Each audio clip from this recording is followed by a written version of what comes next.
그동안 편안하셨습니까?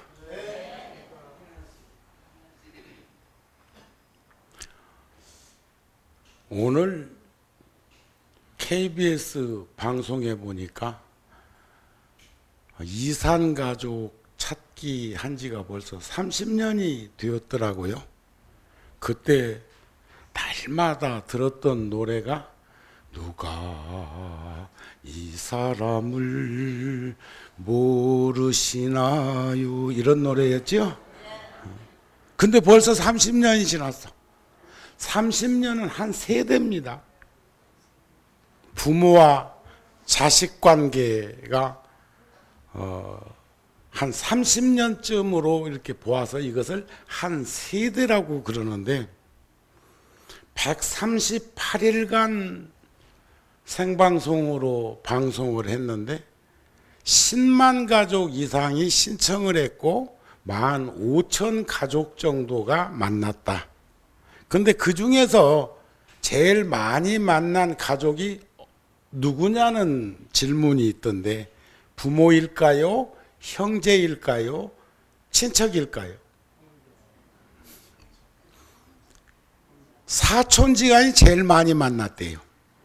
그리고 찾는 것은 형제를 찾는 게 50%, 부모를 찾는 게 20%, 부모와 자식 찾는 게, 사촌을 찾는 게 20% 정도 되었는데 그 나머지 한 10%는 기타 등등이었겠죠. 그런데 가장 많이 만난 가족은 사촌지간이었다. 그렇게 방송하는 걸 보았습니다.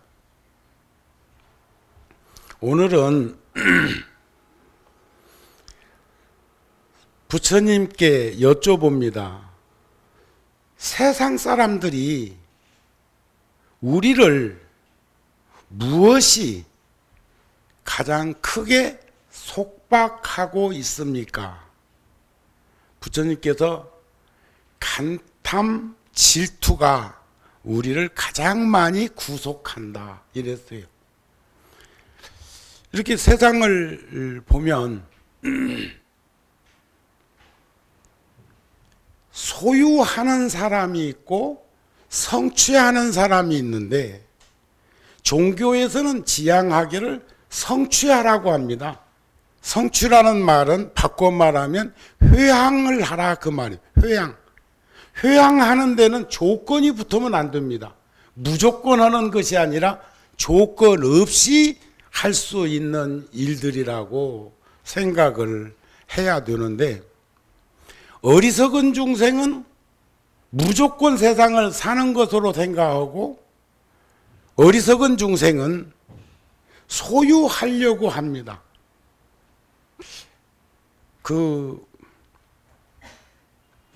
요즘 아버지들이 스스로를 돌아보면서 세 가지를 꼭 묻는다네요. 노후 대책은 됐냐? 자기 스스로 묻는데요. 자식은 그만하냐? 세 번째가 중요해. 마누라한테 내몰리지는 않겠냐? 심각한 거요. 나이가 들어가는 아버지들이 살아가면서 가장 첫 번째로 꼽는 게 노후 대책이래요. 노후에 살 수 있도록 준비했느냐, 하고 있느냐. 그리고 자식들은 잘 성장해서 자기 자리를 잡고 있느냐. 그 다음에 부인 얘기를 하는 것은 가족 관계는 원만하냐, 이런 말이라고 비추어집니다.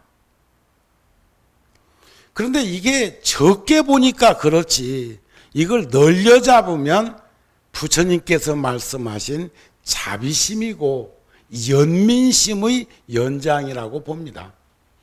그런데 어째서 우리는 늘 그 무엇인가가 우리들을 구속하고 얽매이고 속박하게 할 것인가?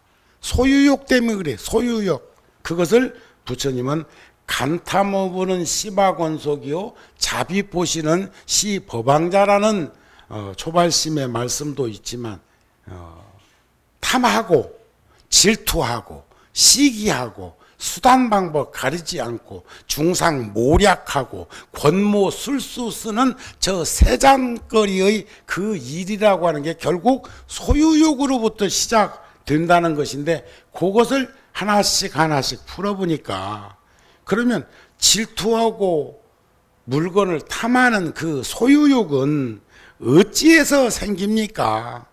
무명으로부터 생긴다. 어둠으로부터. 어둠. 무명이라는 것은 무지몽매함으로부터 생긴다, 그런 말이에요. 그러니까 그 무지몽매한 어둠은 무엇으로 생깁니까? 게을러 빠져서 생긴다. 방일에서 생긴다. 방일, 방종, 방심은 과가 같은 과예요. 과가. 우리가 자아도취, 자아망각, 자아상실이라는 것도 과가 같은 겁니다. 망각은 안 되고 도취는 괜찮고 이런 게 아니고, 그러니까 여기서 게을른 것이나 방심한 것이나 방종하는 것이나, 지나치면 방종이라고 그러죠. 넘치면. 그러면 게을러 빠진 것은 왜 생깁니까? 뒤바뀐 생각, 전도됨으로부터. 우리가 반야심경에 전도몽상이라는 말이 나옵니다. 그러니까 뒤바뀐 생각은 어찌해서 생깁니까? 의심으로부터 생긴다. 의심.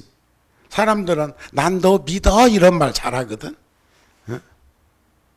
내가 나도 모르는데 네가 나를 어찌 알고, 내가 나도 모르는데 나는 너를 어찌 아냐. 아서라 세상사 알아 무엇하랴. 이런 고조선 시대에 시조도 있습니다. 그러니까 또 의심으로부터 생기는 이 속박으로부터 자유로워지기 위해서는 뭐가 필요할까? 그것은 인자함, 대자, 대비, 대의, 대사, 연민심으로부터. 전이가 나를 안 만났더라면 그때 누구도 좋다고 하고 누구도 좋다고 했는데 그 집으로 갔더라면 참 좋았을 걸 하는 생각을 할 수도 있습니다. 네가 나를 만났으니 그나마 다행이지 하고 자기를 들어 세우면 그때부터는 이제 미움이 싹 튼다는 거예요. 그렇지 않아요? 그 많은 사람들이 우리 처사를 좋아했는데 처사가 나를 선택한 건 얼마나 고맙고, 그 많은 사람들이 좋아했는데 저 여인이 나를 선택해서 우리 집안에 와서 참 고생했다는 그런 연민심을 가지면 참 얼마나 소박한 그런 따뜻함이 일어나겠습니까? 그러니까 긍정적으로 보는 시각과 부정적으로 보는 시각에 대해서는 내가 여러 차례 말씀드렸습니다. 부정적인 생각은 방치해놔도 잡초처럼 잘 자라가지고 불행이 꽃 피워지고 불행한 인생이 만들어진다, 그 말이. 긍정의 씨앗을 잘 키워서 꽃 피우면 행복이 싹 튼다 그랬어요. 제가 얼마 전에 법문하면서 열애사에도 법문하면서 그런 말씀을 했어. 불현듯 그 이산가족 찾기를 엊그저께 하고 국풍 80일이라고 그래서 여의도 그 난들장에 벌려졌을 때 저도 구경 갔었거든요. 그런데 그게 벌써 30년이 넘었네. 그러면 한차 앞으로 30년은 더 빨리 올 거예요. 그때까지 우리가 여기 법당에서 같이 앉아 있을까 말을까. 앞으로 여러분들하고 저하고 이렇게 일요일 날 이렇게라도 한 번씩 보는 거 쉽지 않게 생겼어. 내가 이번에 한 자리 했잖아요. 이 주지가 귀띔을 안 해줬구만. 우리나라에는 육해공군에 군 법당이 400곳이 넘습니다. 400곳이 넘어. 저도 40년 전에 군에 있을 적에 전 신분이 사병이었어요. 그때는 가장 높은 스님이 대위, 중위나 대위 달고 군에 갔는데 그게 10손가락 앞에 꼽히는 정도였어요. 그런데 저도 그 당시에 26사단이라는 부대에서 호국 황룡사와 호국 1월사라는 절을 세웠는데 그 절이 지금도 있다. 그러니까 그 400개 중에 2개 포함되어 있어. 그 다음에 또 제가 통도사 주지할 때 울산 지역에 있는 육군 모 사단에 연대 법당을 2곳을 제가 지어드렸거든요. 그러니까 400개면 내가 1%는 또 했네? 40년 동안에. 그래서 그랬는지는 몰라도 특별 교구가 구성되어 있는데 이건 국가에서 해놓은 겁니다. 제가 통도사 주지할 때도 교구장이라고 그래. 15교구, 삼보사찰이지만 1교구를 조계사로 해가지고 쭉 하면은 조계사, 용주사, 또 마곡사, 수덕사, 또는 법주사, 신흥사, 월정사, 저 아래역으로 내려가면 더 많습니다. 제주도 가면 관음사, 저 경상남도는 해인사, 통도사, 또 쌍계사, 북도로 오면 동화사, 불국사, 은혜사, 고운사, 이게 다 교구 본사예요. 전라 북도로 가면 금산사, 고창 선운사, 또 전라남도로 가면은 화엄사, 송강사, 대응사, 백양사, 이런 절들이 교구 본사입니다. 그런데 군 부대에도 불교, 기독교, 천주교 각각 교구가 이루어져 있는데 우리 불교 쪽에도 400개 사찰이 넘는 그 사찰의 부대가 부대 안에 있는데 그 절을 총괄하는 교구장으로 제가 7월 25일자로 임명받습니다. 이건 박수 칠만해.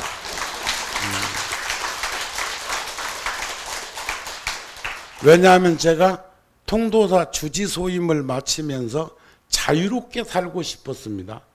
자유를 어떤 자유를 얘기하면 지나친 자유는 방종이지만 힘들고 어렵고 그늘진 곳에 함께 하고 싶은 이들을 찾아다니는 그런 자유를 누리고 싶었습니다.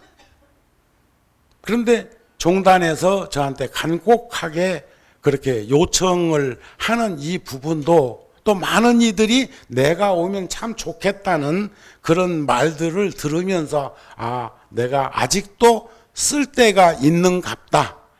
저는 저렇게 오지 같은 데 댕기면서 뭔가 하고 싶었었는데 군 부대도 오지 많지.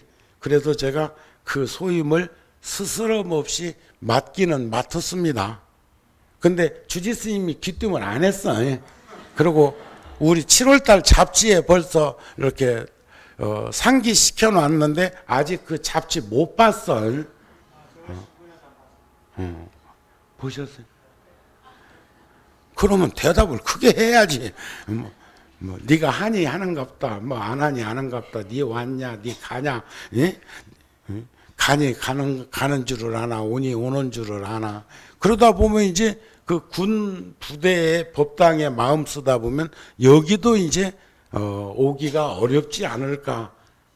그래도 한 달에 한 번씩은 왔었는데 그래도 막 간절히 목말라 하면 또 올지 알아. 그런데 부처님께서는 의심으로 생기는 그 속박, 구속, 얽매임으로부터 자유로워지는 삶이 인자한 삶이다.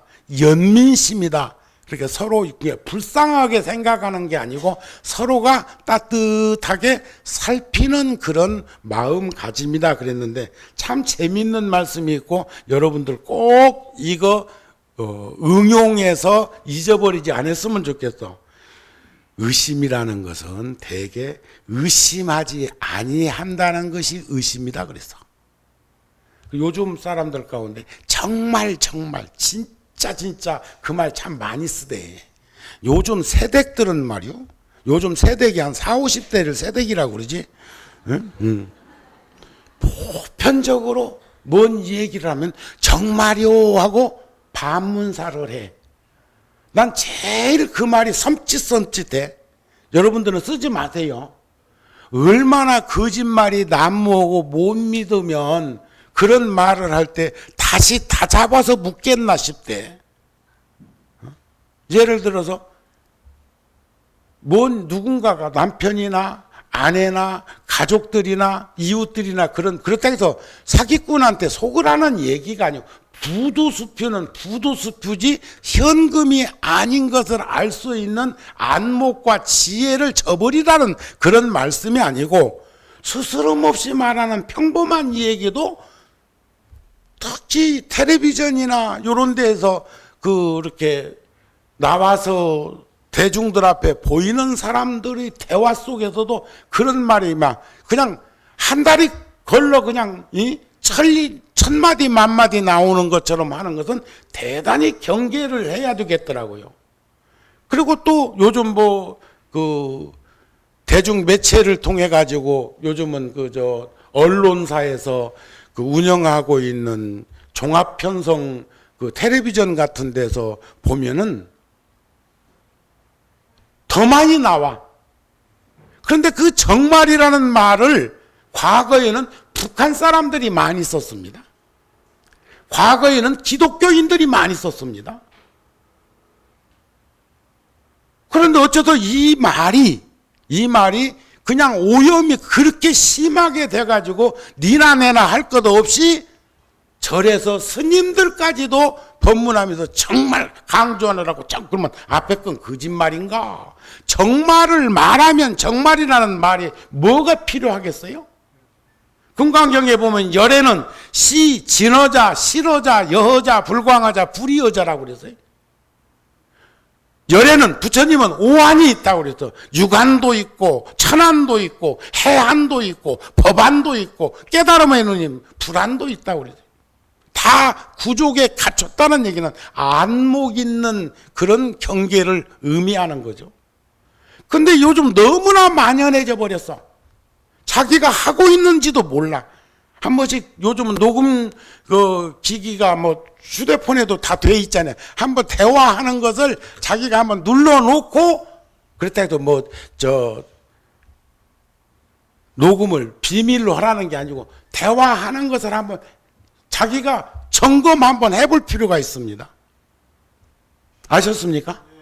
예를 들어 그런 일들이 다반사로 일어나는데 그게 뭐냐?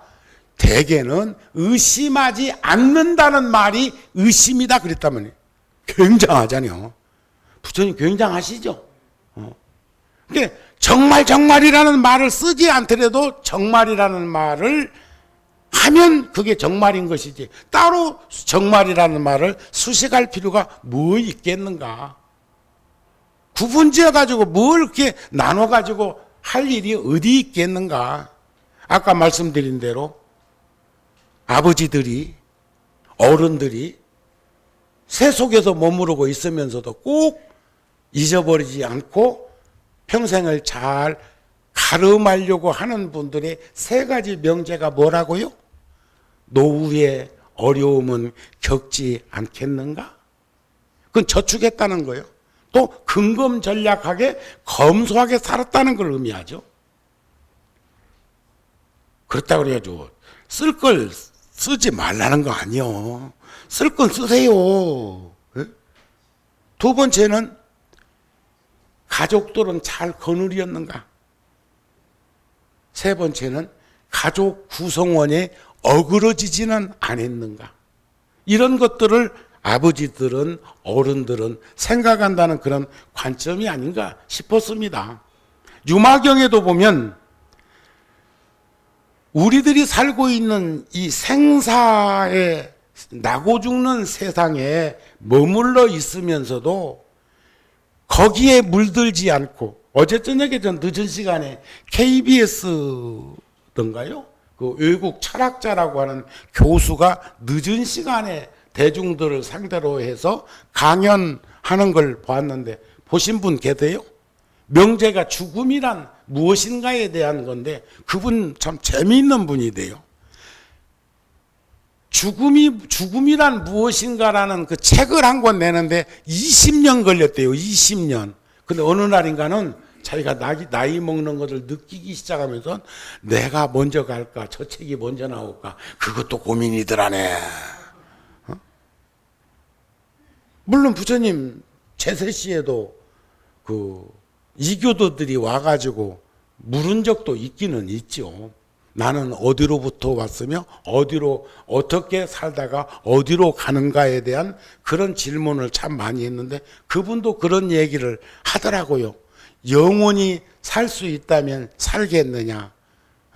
그러니까 거의 없어요. 어떤 사람은 강아지가 먼저 죽을까 봐 걱정되니까 오래 살아야 된다고 하고, 어떤 청년 한 사람은 영원히 살면서 세상 변해지는 것을 알고 싶다고 하니까 그 철학자는 그렇게 얘기하더라고요. 그것도 어느 시점에 가면 지루할 것이다.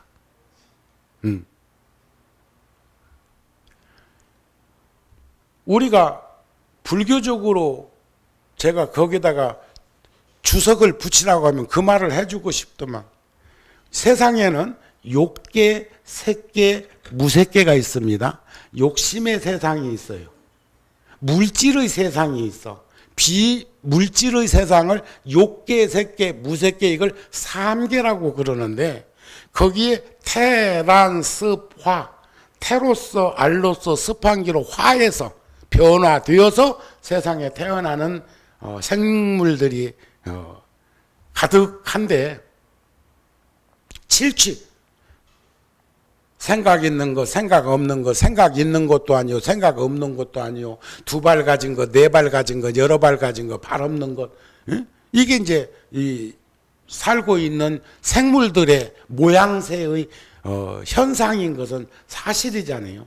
여러분, 어떤 세상이 제일 좋을까 한번 보세요. 밥을 먹으면 배가 부르다.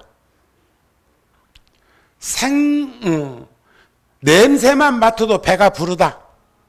생각만 해도 배가 부르다. 이 말은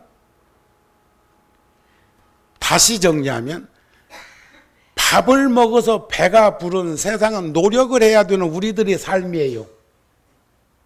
하나는 냄새만 맡으면 된다는 얘기도 한 세상이 있어. 예를 듣는 겁니다. 생각만 해도 안 이루어지는 일이 없는 세상이 있어. 어떤 세상이 제일 좋을 것 같아요?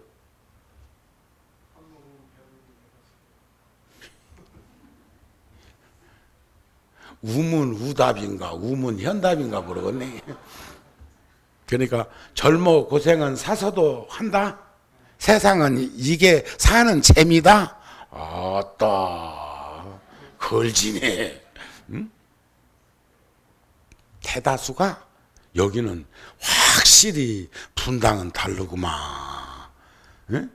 금강경에서 수보리가 부처님의 질문에 답변하신 우리 거사님 같이 저런 대답을 한다는 건 쉽지 않습니다. 현실에 적응하면서, 현실에 노력하면서, 현실에 자족하면서 살겠습니다, 이런 거거든요. 근데 대다수 사람은 물으면 생각만 해도 배부르고 생각만 해도 세상이 다 이루어지는 세상이 좋을 거라고 생각을 해.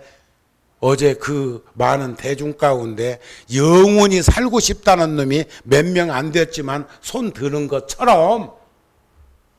그런데 지금 행복 지수를 얘기하면은 미국 사람이 제일 행복해? 유럽 사람이 제일 행복해? 그런데 그 행복의 지수는 방글라데시 같은데? 이번에 북인도에서는 수천 명이 강물에 떠날래 가서 죽었어요. 그 사람들이 어디 가다가? 성지순례 가다가. 그게 그냥 살던 사람보다 인도 전역에서 지금 때쯤 되면은 히말라야 저 깊은 상류에 신두교의 성지가 있고, 그 산을 뻘딱 하나 더 넘으면 수미산이 있어. 우리 금년 달력 첫 표지 사진. 달력을 봤어야 알지. 또 여기도 신도 많은갑다. 신도 달력에 한 2,000부 정도 여기도 찍었는데 안 본 사람이, 달력 안 가져간 사람이 많은 거 보니까 막 신도가 도는가 봐. 그럴 때는 지금 내가 8만 4천 모공이 다 일어났다 지금. 응? 1억도 더 들여가지고 달력을 만들어 죽었는데 안 본 사람이 이렇게 많으면 내년에 더 찍어야 되는겨. 말 좋다. 그런데 내가 지금 뭔 얘기하려다 여기까지 하지? 어? 듣고는 있네. 웃으면 안 빠지고. 그런데요. 그런데 부처님께서는 물질의 풍요가 지금 생각만 해서 배부른 세상이라는 것은 물질의 풍요의 극치를 의미하는 세상이라고 가정을 해볼 때 이 생각 제 생각 생각대로 다 되는 세상이니까 하다가 나중에 폭포 가면 죽는 생각할 거라고. 죽은 자는 말이 없다. 그러니까 생각에서 이루어지는 세상이라는 무색계는 죽음의 도시 월화의 공동묘지 아닐까? 그러니까 지금 우리 거사님이 차라리 자, 그 말을 더 쉽게 얘기해서 화가 날 때 화를 내지 않는 사람, 화가 날 때 화내는 사람, 화가 날 때 웃는 사람 세 유형이 있다면 어떤 이가 제일 나아 보여? 응? 그냥 보기는 웃는 놈이 나을 것 같은데? 응? 아니 화가 속으로는 났는데 겉으로는 웃고 있다면 그 사람이 나은 거 아닌가요? 섬찟혀. 화가 나도 화를 극복하고 화를 내지 않는 사람이 가장 훌륭한 사람이요. 거기에 물들지 않는 거니까. 그런데 화가 날 때 웃는 사람보다는 화가 날 때 화 차라리 내는 사람이 인간적이지 않을까? 중생계에서. 안 그래요? 나는 화가 나는데 웃는 사람하고 같이 옆에 있다고 하면 나는 못 살아. 섬찟혀. 근데 있어, 덜어 있어요. 근데 여러분들도 그런 이들하고는 계산을 잘 하세요. 지금 화가 났는데 웃어? 근데 그게 웃음이요? 아셨죠? 그런 인생처럼 우리 지금 사는 사바세계가 그런 세상이라고 하는 걸 전제로 했으면서도 밥을 먹어서 배부른 세상이 차라리 낫겠습니다 하는 얘기는 화가 날 때 화 내는 놈이 낫겠습니다 하는 말과 같은 것 아니겠냐 이게. 그러면 이제 배가 고플 때 밥을 먹는 사람처럼 화가 날 때 화를 내는 사람이 화를 내지 않는 사람으로 변화되어지는 것을 수행정진이라고 하지 않겠는가. 그래서 우리 여기 온 거 아니요? 응?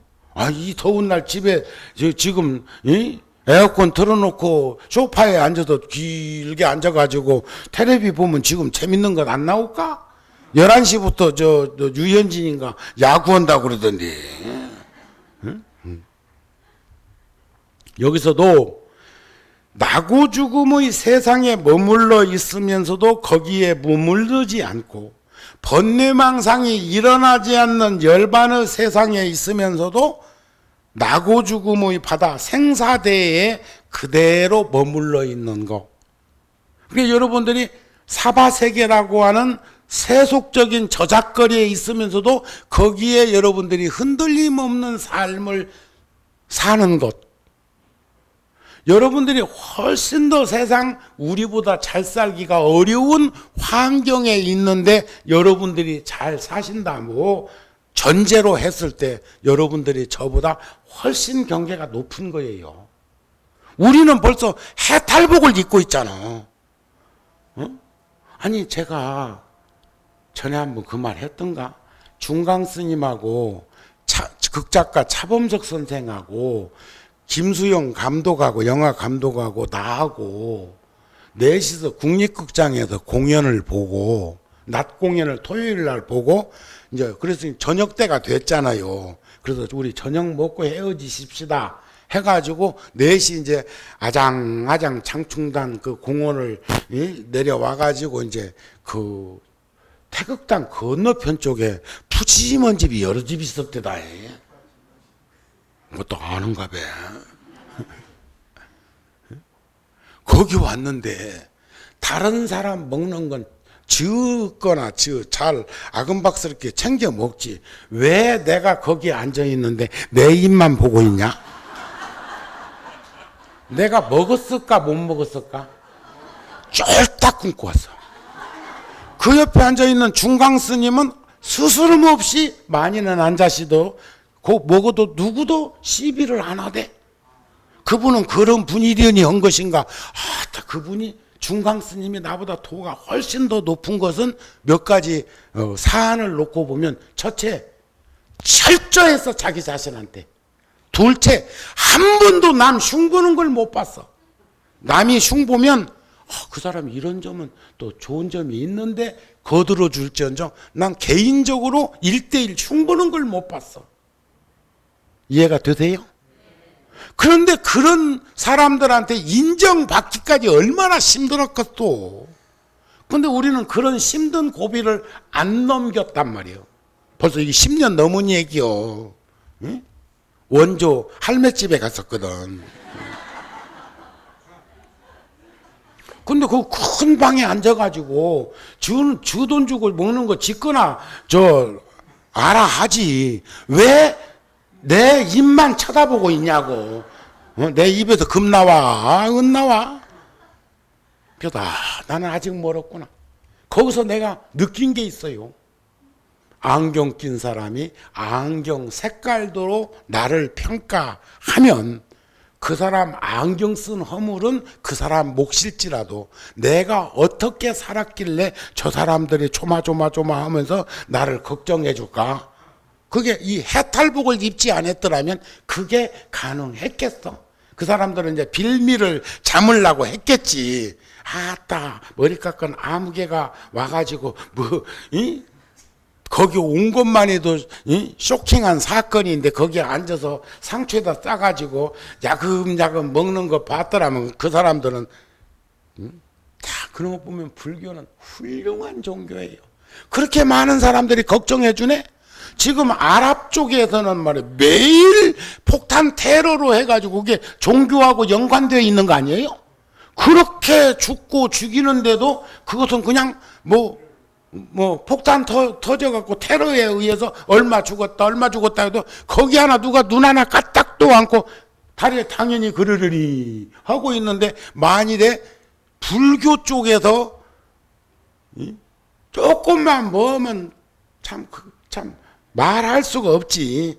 자, 그래서 우리가 거기에 생사에 머물러 있으면서도 흔들림 없는 삶을 살 수 있는 그러한 삶이 여러분들이 더 힘들고 어려운 현장에서 머무르고 있는 것 아닐까. 그래서 저는 이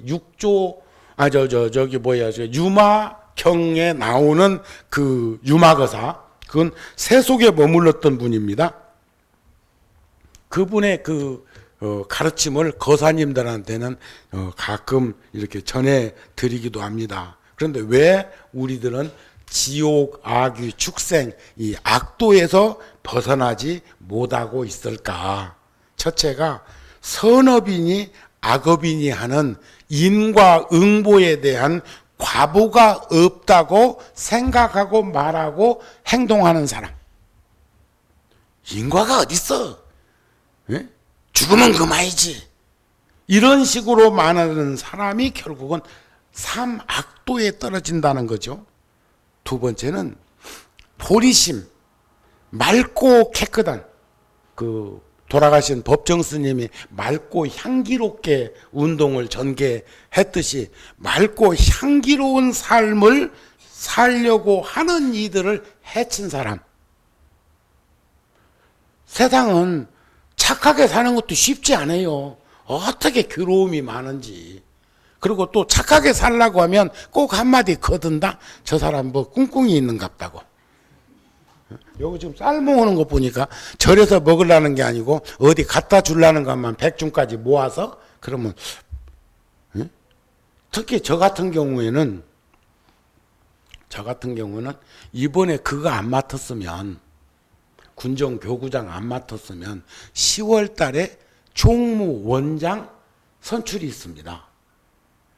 2만 명이 넘는 조계종 스님들 가운데 321명이 대표로 간선제처럼 그렇게 뽑는 그 선거가 있는데 유혹이 이만저만이 아닌 것을 보면서 전 두 가지로 생각합니다.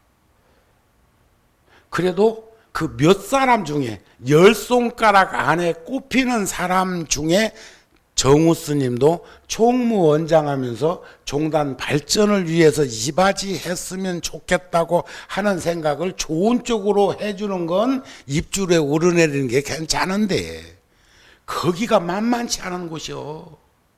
거기 가가지고 제대로 걸어 나온 사람 잘 없어. 근데 거기다가 내몰아 넣지 못해서 제가 구룡사에서 이 말을 했어요. 나도 총무원장 한번 해볼까? 박수 치는 이가 없어. 근데 38km 한 40km 떨어져 있는 한 100리 떨어져 있는 일산 열애사 가가지고 내가 똑같은 그 질문을 한번 해봤거든. 지금 뭐 인터넷에 보니까 정우 스님도 총무원장 물망에 오른다고 이랬는데 막 박수가 터져 나오는 거예요. 그래서 되게 뭐라고 했어. 정색을 했어. 이러니까 내가 정이 안 가. 이러니까 열애사는 와서 내가 잠을 안 자. 늦게까지 있다가도 구룡사로 돌아갈 수밖에 없는 게 여러분들의 그 사고력이라고 내가 얘기를 했어. 여기는 한번 나서 볼까? 내가 다 지금 문체 실마리 다 주고 했으니 그냥 웃음으로 떼어버리네. 거기는 보통 최소한 제8 부동지 흔들림 없는 그런 직위에 있는 분이 그런 자리를 맡아야 하고 진흙탕물을 깔아앉힐 수 있는 항아리 정도는 되어야 하고 많이 보주 같은 요즘 말하면 정수기 같은 역할을 해야 되는데 정수기가 물을 맑히면 정수기 자체는 늘 깨끗해. 쉴 때도 깨끗해요. 쉴다가 깨끗할 것 같으면 정수기다 뭘라고 집어넣냐? 그냥 먹지. 그렇잖아요. 그런 것들을 이렇게 접목해보면 아무나 할 수 없는 자리인데 아무나 그 자리를 하려고 나서는 것도 우습단 말이야. 자기가 자기 분상의 모습을 느끼고 이해하고 알 수 있는 삶을 살았으면 좋겠어요. 그릇대로 삽시다. 송충이는 솔잎 먹여야지 갈잎 먹으면 설사 토사광난 나갖고 죽는다 카대. 갈잎이 이파리는 넓잖여. 그런데 여기 분당은 그래도 지금 서울 근교에서 제일 복받은 이들이 살고 있고 신도시 도시가 구성되어 있어도 산 많지 숲 많지 중앙공원 넓지 또 조금만 나가면 골프장 있지 조금만 나가면 또 공원 묘지도 있더라. 묻히기 적당하겠던데. 여러 가지로 이쪽은 참 좋은데요. 다음에 또 뭔 일 나오면 피난 가기도 안 나을까? 한강 건널 일 없으니까. 일산 사람들은 폭폭이야. 내가 그 일산 열애사를 분당에다 지었으면 어쩌을까 하는 생각도 해. 근데 며칠 전에 어떤 불자가 여기 저 성남 시청에서 한 2분 거리에 땅이 한 2,000평이 있다고 그래가지고 뛰어봤더니 그건 아무것도 할 수 없는 땅으로 딱 박혀 있더라고. 그걸 아마 풀 수 있었으면 뭐 건축할 수 있었으면 내가 갖다 절 지었을란가 몰라 또. 아따 분당 불자들 시주하려면 복잡했다. 내가 앉기 참 잘했지. 세 번째는 남의 허물 말하기를 좋아하느냐. 남의 허물. 참 때때로 가시도 치니까 남의 얘기하지 마세요. 그 사람이 결국 사막도에 떨어지고 또 법과 법 아닌 것, 이치와 이치 아닌 것, 말의 뜻과 뜻 아닌 것 이런 것들을 뒤바꿔 가지고 거꾸로 말하는 그리고 어떻게 보면 뭐 창개구리보다도 더하니 다섯 번째는 법의 허물을 구하기 위해서 그 사람 말을 귀담아 듣는 이가 있어. 그리고 또 하나 요즘에 무슨 병이 있냐면 둘이 남 흉 봐놓고 우리 둘이서 여기 스님 흉을 봐놓고 여기 스님한테 둘 중에 한 사람이 가갖고 누구 만났는데 네 흉을 많이 보더라. 그랬는데 듣기는 들었는데 지 입을 통해서 나온 소리도 듣잖아요.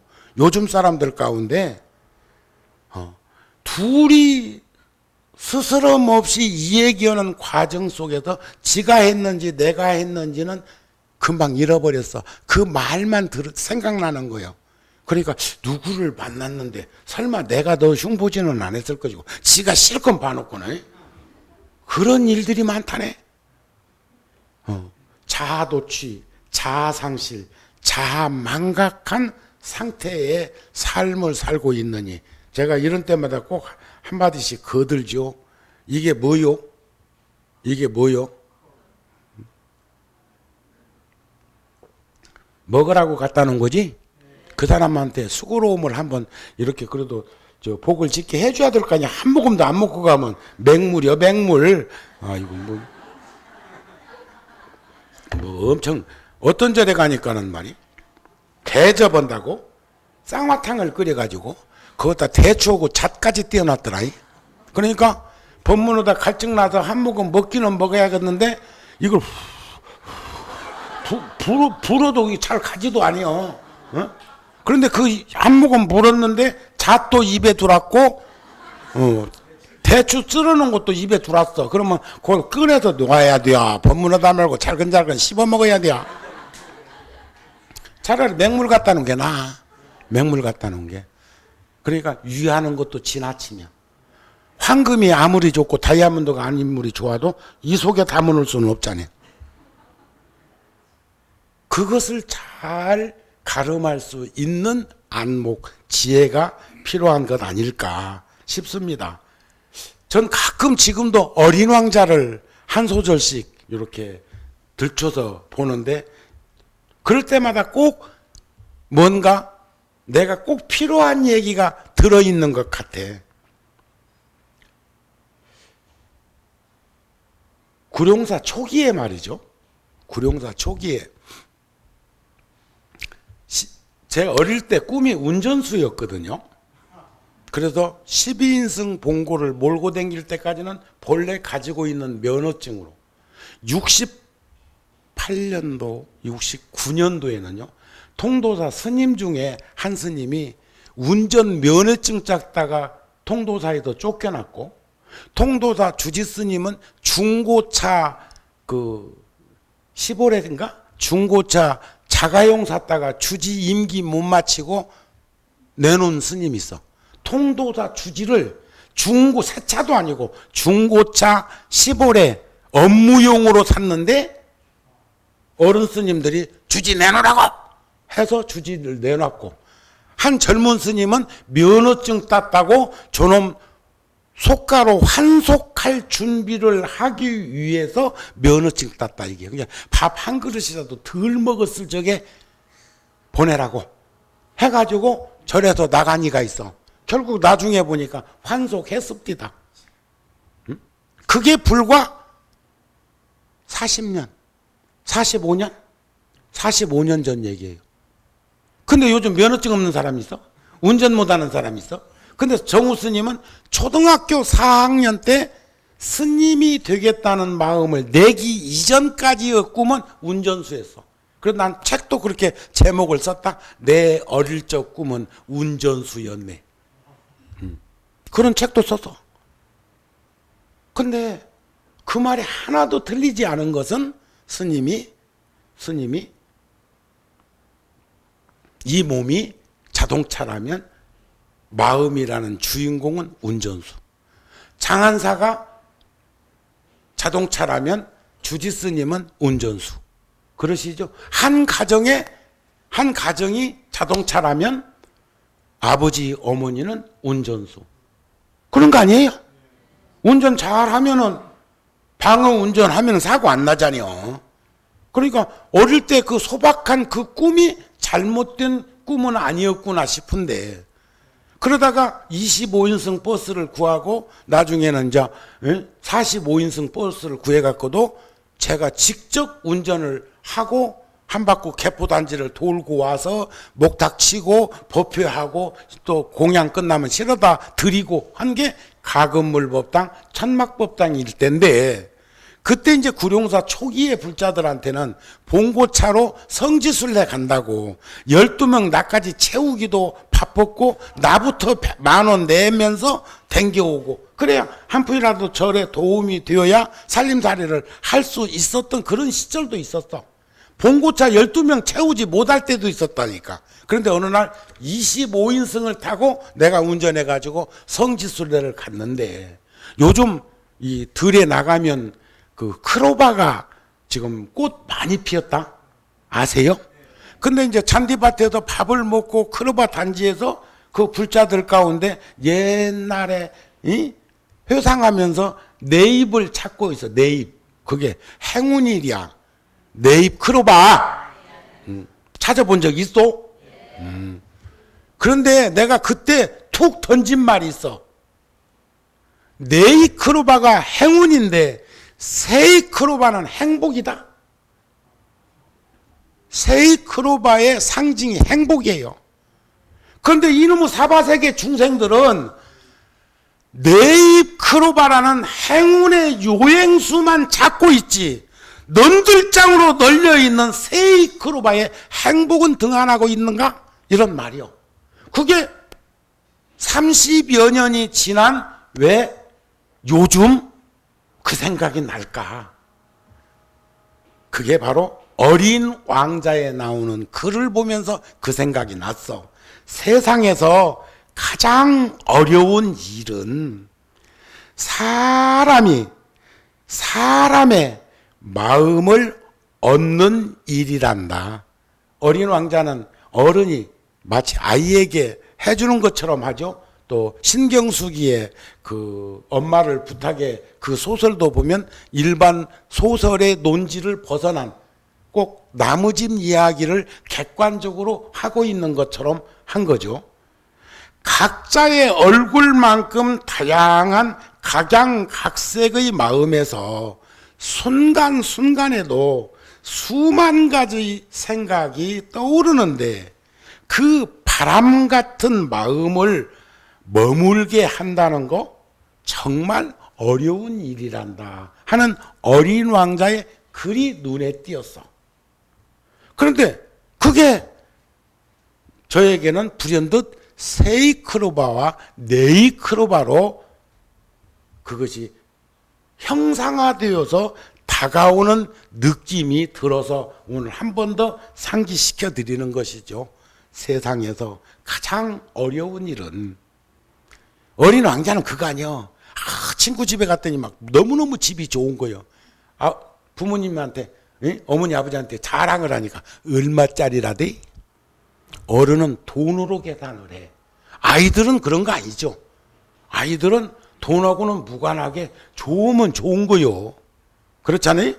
사람이 사람의 마음을 얻는 것, 각자의 얼굴만큼 다양한 각양각색의 마음에서 순간순간에도 수만 가지의 생각이 떠오르는데, 그 바람 같은 마음을 머무르게 한다는 것. 우리 축원할 때 이딜이랴의 만사만생, 하루 주야장천 우리들이 떠오르는 생각이 10,000가지면 10,000번 태어나고 10,000가지 생각이 스그러들면 10,000번 죽는 거와 같은 거예요.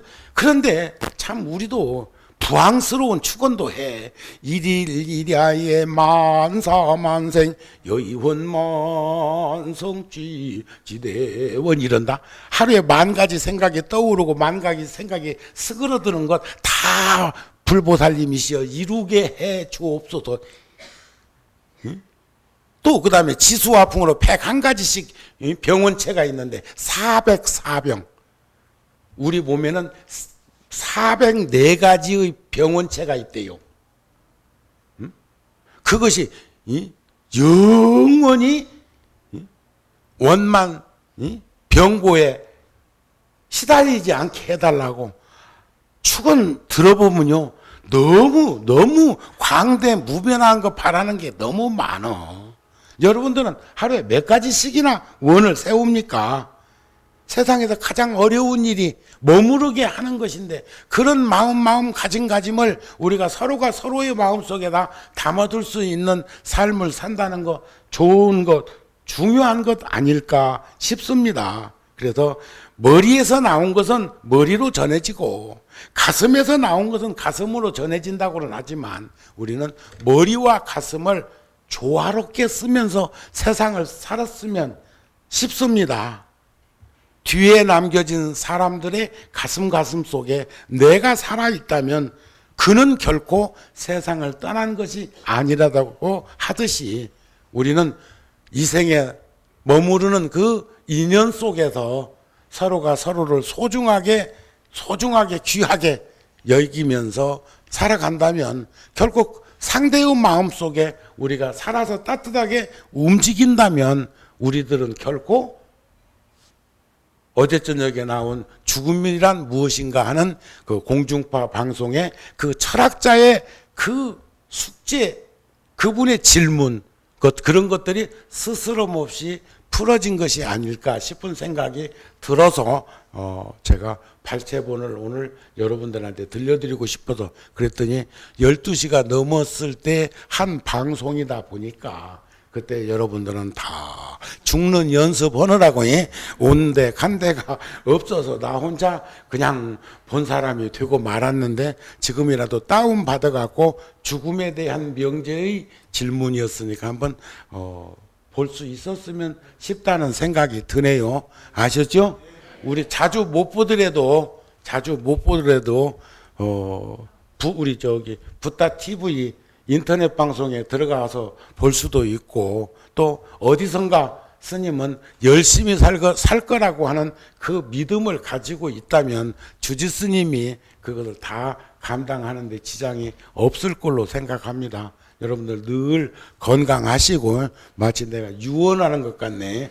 다시 못 오는 것처럼. 하여튼 우리 어디에 있든 어디에서 함께 하든 늘상 부처님 제자로서 따뜻한 그 가슴을 드러낼 수 있었으면 좋겠습니다. 오늘 본문 마칩니다. 성불하십시오.